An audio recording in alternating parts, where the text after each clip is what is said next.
ये तस्वीरें इस बात की तस्दीक हैं कि 14 अप्रैल की ये तारीख अब सिर्फ श्रद्धांजलि तक सीमित नहीं है। अंबेडकर जयंती किसी के लिए सियासी ताकत दिखाने तो किसी के लिए सियासी मंशा जताने का मंच बन चुका है। जहां पहले सिर्फ श्रद्धा दिखती थी, वहां अब सियासत भी दिख रही है। सुबह से मंच सजा हुआ था, नेता तैयार थे बाबा साहेब के नाम पर अपनी अपनी सियासी दुकान सजाने के लिए।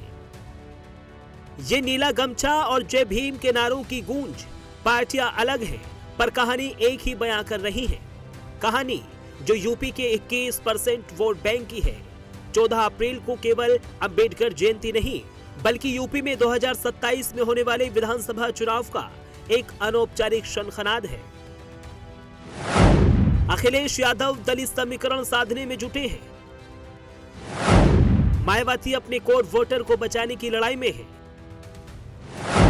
कांग्रेस दलित वोटरों में नई जमीन तलाश रही है। इस वोट बैंक को खोने की जो गलती 2024 में बीजेपी ने की और दलित वोट बैंक से हाथ धोए, उसका जोखिम अब कोई पार्टी नहीं उठा सकती। ये एक ऐसा वोट बैंक है जिसने न केवल पार्टियों की रणनीति बल्कि उनकी विचारधारा और सुर भी बदल दिए हैं। ये बात इसी का साफ उदाहरण है कि ये वोट बैंक सत्ता और सिंहासन पर अपनी पकड़ के लिए कितना अहम साबित होने वाला है।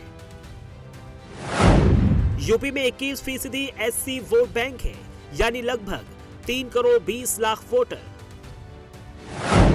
यूपी में कुल 403 विधानसभा सीटों में से 84 सीटें सुरक्षित हैं। पूर्वांचल और बुंदेलखंड की कई सीटों पर दलित वोटर 30% से ज्यादा है। यूपी में केवल एससी वोट से 80 से 100 सीटें सीधे प्रभावित होती हैं। यूपी में सीटों का ये गणित बदलते सुरों के पीछे की दास्तान साफ बयां करता नजर आ रहा है। दलित ऐसा वोट शेयर है जो सीएम के तख्त के लिए एक अहम कड़ी है, जिस पर अगर किसी पार्टी की पकड़ कमजोर हुई, उसके लिए रास्ता उतना ही कठिन होने वाला है। और जय भीम का नारा कई दलों के लिए सियासी सहारा बनता नजर आ रहा है।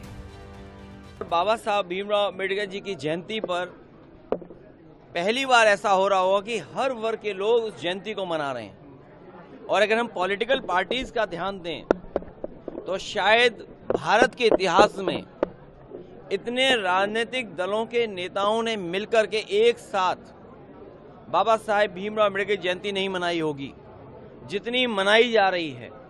इसका मतलब यह है कि हम सब मिलकर के चाहते हैं कि संविधान से देश चले।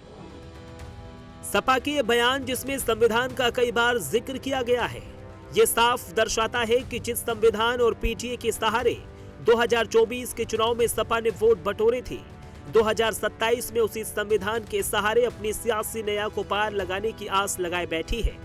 पर सपा का यह नया दांव बसपा को रास नहीं आ रहा है। आज नहीं, सदियों से बाबा साहब की, मानवर साहब की जयंती पड़ने वाला दिवस मनाती है, लेकिन कुछ दल के लोग जो बाबा साहब के सम्मान में माननीय बहन ने जिला बनाया था, उसको मिटाने का काम किया। जो माननीय बहन जी ने डॉक्टर भीमराव अम्बेडकर सामाजिक परिवर्तन स्थल बनाया था, उसको कह रहे थे मैरेलैंड खोलना चाहिए समाजवादी के लोग जो सत्ता में थे, लेकिन आज वो भी मना रहे हैं। तो उन लोगों का एक नाटक है। बाबा साहब के विचारों पर चलने वाली असली कोई पार्टी है तो बहुजन समाज पार्टी है, और संविधान को मानने वाली कोई पार्टी है तो बहुजन समाज पार्टी है। जी, जैसे अभी मानवर साहब की जब पुण्यतिथि हुई थी तो किसी दल के लोगों ने नहीं बनाया। हालांकि अंबेडकर जयंती पूरे देश में धूमधाम से मनाई गई, मगर उत्तर प्रदेश में ये सियासी शक्ति प्रदर्शन का जरिया बनता नजर आया। बसपा का लखनऊ में 75 जिलों से भारी जमावड़ा, मायावती का शक्ति प्रदर्शन। सपा ने संविधान बचाओ अभियान और बूथ लेवल तक जयंती का आयोजन किया।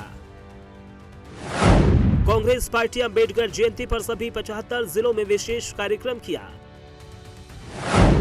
चंद्रशेखर एएसपी पूरे प्रदेश में रैलियों के जरिए जयंती को भुनाने में लगे। साफ है कि 2027 की बिसात बीत चुकी है और बाबा साहेब का नाम उस बिसात का सबसे बड़ा केंद्र बन गया है। जहां कभी बसपा इस वोट बैंक की इकलौती वारिस मानी जाती थी, वहीं आज सपा की पीटीए रणनीति और कांग्रेस की संविधान बचाओ मुहिम ने मुकाबले को दिलचस्प बना दिया है। अब देखना यह होगा कि 14 अप्रैल को शुरू हुआ ये सियासी शनखनाद 2027 की चुनावी वेतरणी में किस दल को किनारे लगाता है और किसके हाथ से दलित सियासत की चाबी फिसल जाती है। Bureau report, prime news.